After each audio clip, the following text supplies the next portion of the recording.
Bayangin kamu pergi sebentar ke luar angkasa. Pas balik ke bumi, teman-temanmu udah lebih tua dari kamu. Bukan film, ini sains. Yuk bahas. Pernah nggak sih lu ngerasa waktu hari ini cepet banget, tapi hari kemarin rasanya lama? Atau 1 jam nunggu terasa lebih panjang dari 1 jam main HP? Kita sering bilang, cuma perasaan. Tapi, gimana kalau waktu itu memang nggak berjalan sama untuk semua orang? Bukan filosofi, bukan mitos, tapi fakta fisika modern.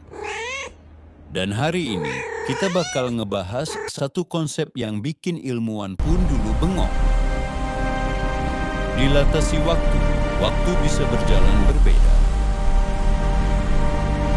Mari kita pergi jauh bersama Doraemon ke mesin waktu, tepatnya ke masa lalu. Sejak kecil kita diajarin satu hal, waktu itu mutlak. 1 detik sama dengan 1 detik untuk semua orang. Tapi sains modern bilang, semua orang. salah. Itu adalah sebuah kesalahan secara sains modern. Jam di bumi, jam di pesawat, jam di luar angkasa tidak berdetak dengan kecepatan yang sama. Pertanyaannya sekarang, kok bisa? Dan disinilah aksi ceritanya dimulai.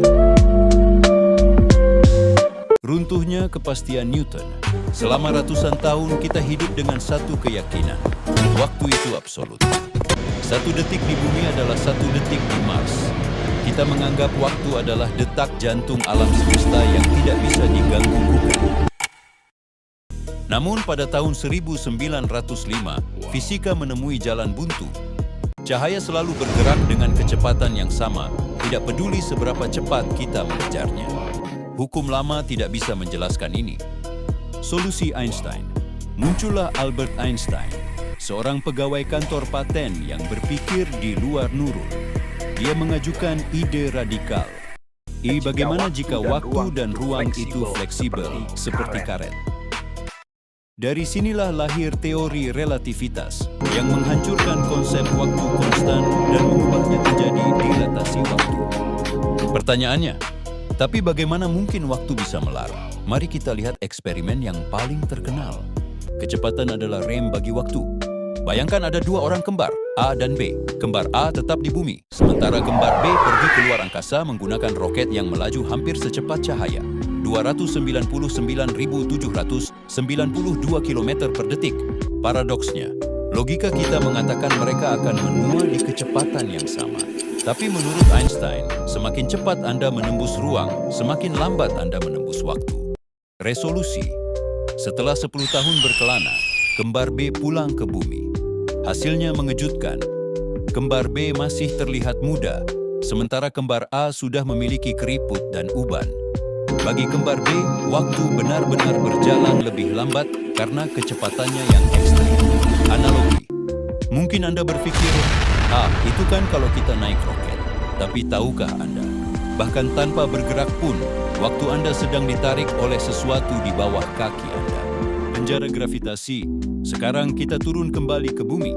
Einstein menemukan bahwa bukan hanya kecepatan yang memengaruhi waktu, tapi juga massa atau gravitasi. Paradoks. Gravitasi bukan sekadar gaya tarik, tapi beban yang melengkungkan ruang dan waktu. Semakin kuat gravitasinya, semakin berat waktu untuk berdetak. Resolusi. Ini fakta gila. Jam yang diletakkan di puncak gunung, gravitasi lebih lemah, berdetak lebih cepat daripada jam di permukaan laut. Gravitasi lebih kuat. Jadi, secara teknis, kepala Anda menua sedikit lebih cepat daripada kaki Anda karena perbedaan posisi terhadap pusat bumi. Analogi. Mungkin ini terdengar seperti fiksi ilmiah atau eksperimen lab yang tidak berguna bagi kita. Tapi kenyataannya hidup Anda bergantung pada teori ini setiap kali Anda membuka ponsel. Kesimpulannya, waktu bukanlah